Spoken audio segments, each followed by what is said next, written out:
Welcome to Tiny TV. Welcome back. I have with me now Julian Casablancas and Albert Hammond Jr. of The Strokes. Say cheers, guys. Go. Cheers, guys. I'm sitting in my attic in Copenhagen right now, freezing my butt. It's snowing outside. Where in the world are you guys right now? I'm in New York. Albert is, I'm gonna go with LA. Yeah, I was gonna go with off the grid, but yes, I'm in LA. Bi-coastal elitists. Nice. We're going to talk a lot about your recent studio album, The New Abnormal, and what a fitting title for an album released in the year 2020. In my preparations for this interview, I went into my record collection and I listened to all of your albums back to front, and I haven't done that in a while, and something quite extraordinary happened to me. You listen to them backwards? No, I listened to them forward at a normal speed. But you said back to front. I think you mean, I don't think you mean literally backwards, right? No, You mean, I don't. I don't. I mean all of I've done that. I like sometimes I like B-sides before A-sides. True. A lot of B-side compilations are better than the actual albums. Well, I just mean side B, not like. Like that. Yeah, like I'll listen to the end half of the record first and then the first half. I see. Which brings me to the new album, because the thing about listening to all your albums is that I actually think I got a new favorite by The Strokes. Your new album, The New Abnormal, is for me just like perhaps the best thing you ever did. And that's saying a lot, because I was around 20 years old when your debut came out, and it really sort of changed everything for me. But I want to talk a bit about this. And while I surgically remove the tape from the vinyl here, could you just talk us through what the idea behind the cover art is? Why does it look this way?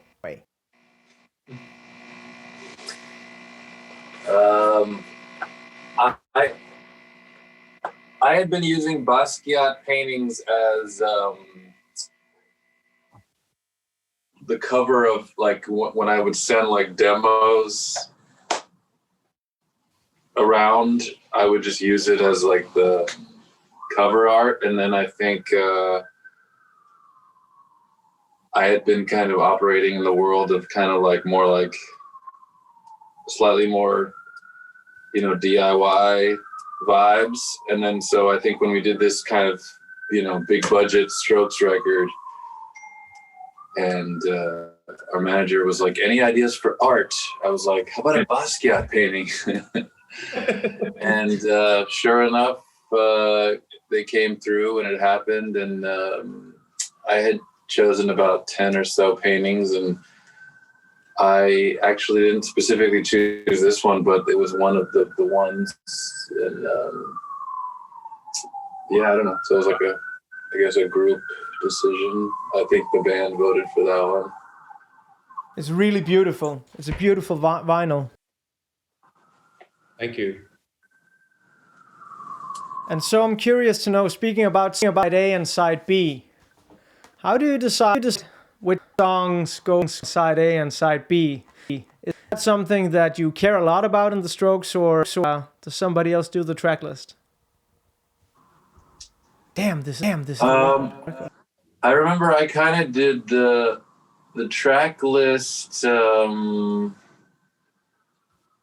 I did it. I kind of did it with Rick, I guess. We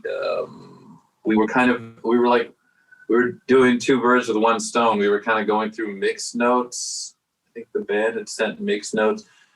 We would have all done it together, I think, but it's just everyone was in different places by the time we had to like get the mix stuff finished. So I think I just went as like the emissary of the Strokes Mixing Council. And we would kind of go through each song, and then we were kind of talking about order. And I think Rick was kind of, spearheading it. I was letting him do his thing. But we would talk about it, like a song would start and it'd be like, this is a great opener, or like, this kind of song feels like it should, happen later. I don't know. We would kind of just talk about the whole nature of sequencing. I think sequencing is Rick's thing. He actually sequenced like the solo record I did, Phrases. And he I don't know, he always talks about how he likes doing that a lot. And so I think it was just, we talked a little bit, I had input, and we, philosophized about sequencing. But I think he was short story long, Rick Rubin did it. So Albert, do you prefer side B over side A? I mean, that stuff for me is really where you are emotionally, or if you heard something a bunch, sometimes it's fun to just kind of throw a wrench in it and start with side B. What song starts side B? It's either Eternal Summer or At the Door. At the Door. So Eternal Summer ends side A? Yep. Wow, that's cool. Yeah, it is. I mean, I think side A is definitely better. Okay.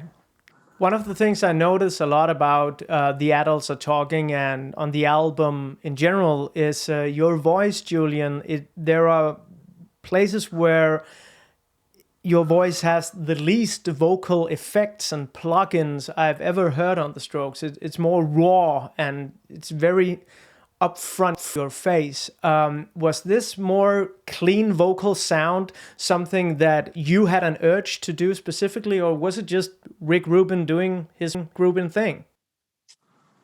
I think Rick Rubin doing his Rick Rubin thing. I definitely always view vocals as like part of the instrumentation. I mean, it's like, like the lead instrument of the melody, like even if you think of classical music and like Moonlight Sonata, like there's the melody is essentially just kind of like the high part. So I think I view, and I like, vocals that have personality and they can be raspy, and whether it's Rod Stewart or Bob Marley, I feel like the tone of it is should be human and full of emotion and all that, but I do view it as an instrument, and so I always kind of tend to like it more kind of just blended into the painting. And I think Rick Rubin likes vocals super loud and super clean. And that's definitely not my thing, but I mean, we're working with him, and I like to think of myself as relatively open-minded. So, I mean, we tug of war a little bit. I would have probably put it a little lower, but yeah, I mean, we're working with Rick, so I want to respect how he wants to do things. Are you happy with the end result, vocal-wise? Tough question. My knee-jerk reaction is to say no, because it's like saying like it's not because I don't like it or think it's good. I just it's like if someone put a giant painting of your face in a room and someone was like, "Do you like this painting?" I don't know. It's like I prefer the like blurry black and white picture of myself, but it's not like an artistic criticism. It's it's more just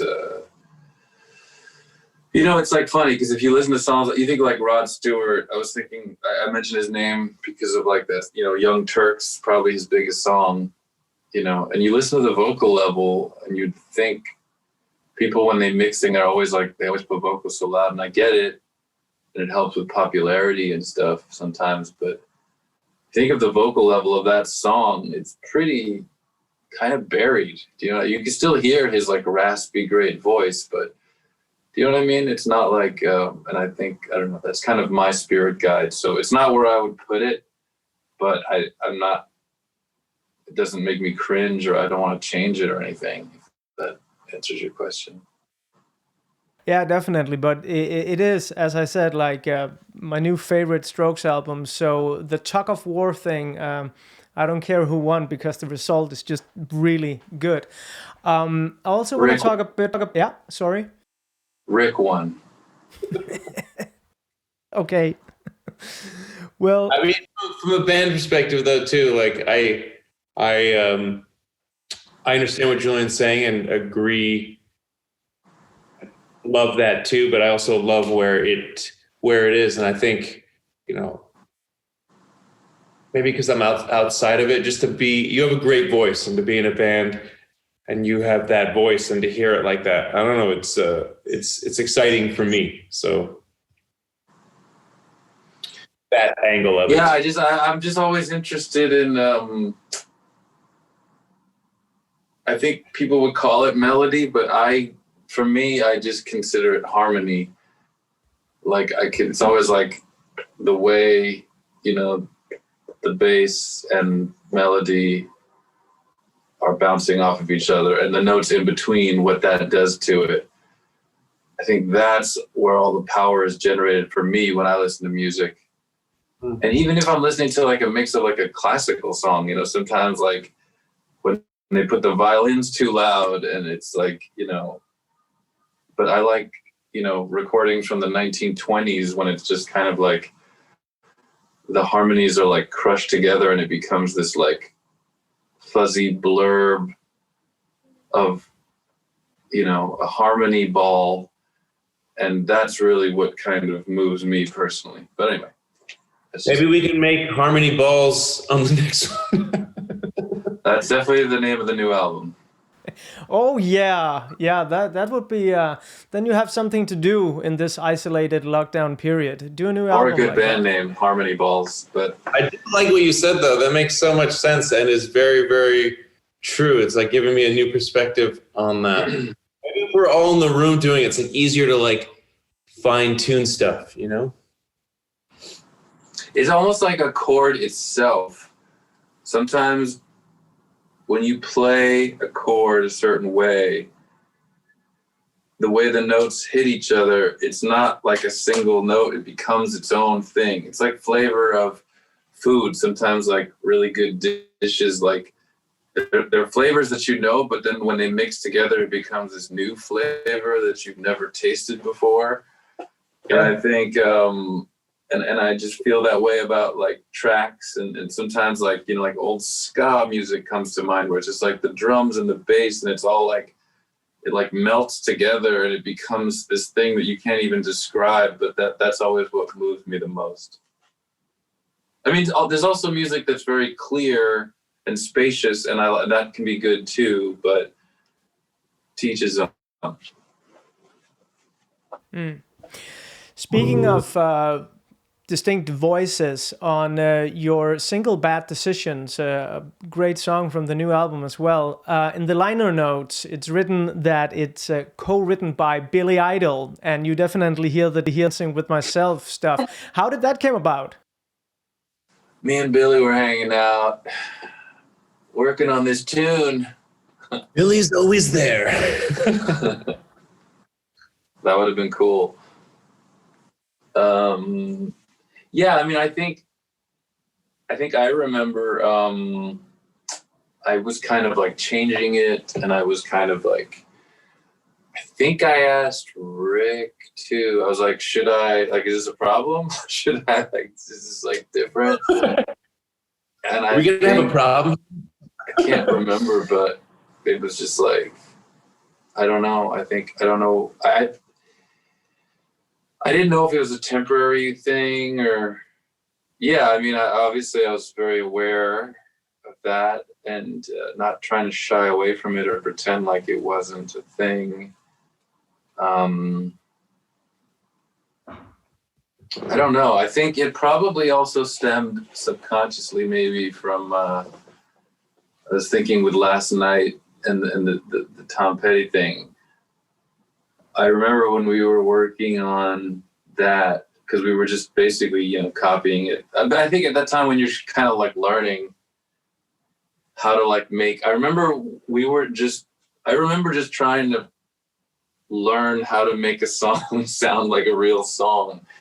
And so, you know, we were, you know, copying it, I'm pretty sure. Anyway, that part, you know, ended up staying, and obviously it was like, you know, a part that, it was an instrumental part, so it wasn't really like, you know, maybe suable, I don't know. But I remember just reading a quote from Tom Petty, because I had been asked about it, and I was always like, yeah, that's, you know, that's straight up the Tom Petty song, you know, it's like taken.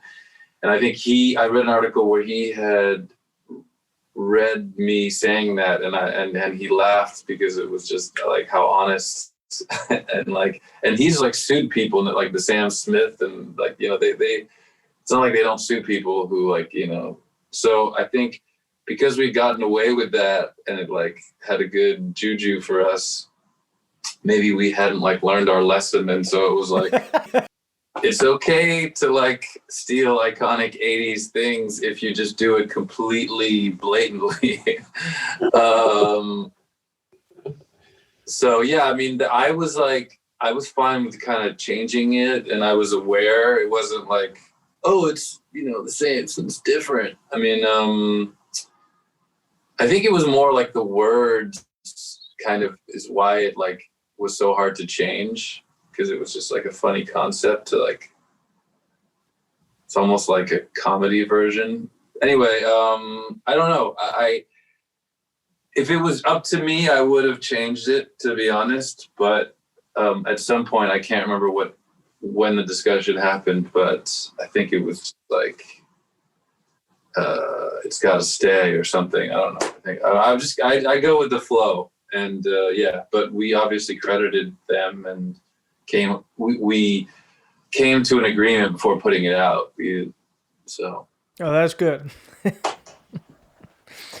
Well, as I started the interview saying, I just realized that next summer it will be 20 years since you released your debut album, an album which made quite an impact for me. I was around 20 years old when you put it out. I was listening to Ramones, various US garage rock bands, Pixies, etc. So it just came at the right time for me. And looking back that it's 20 years is just mind-blowing for me. How do you feel about your debut album nowadays, looking back at it? As a visual piece of art, or just like... No, as a damn good rock and roll album. I always personally, for me, I always lump the first two together. I always see it as like a creative double album kind of.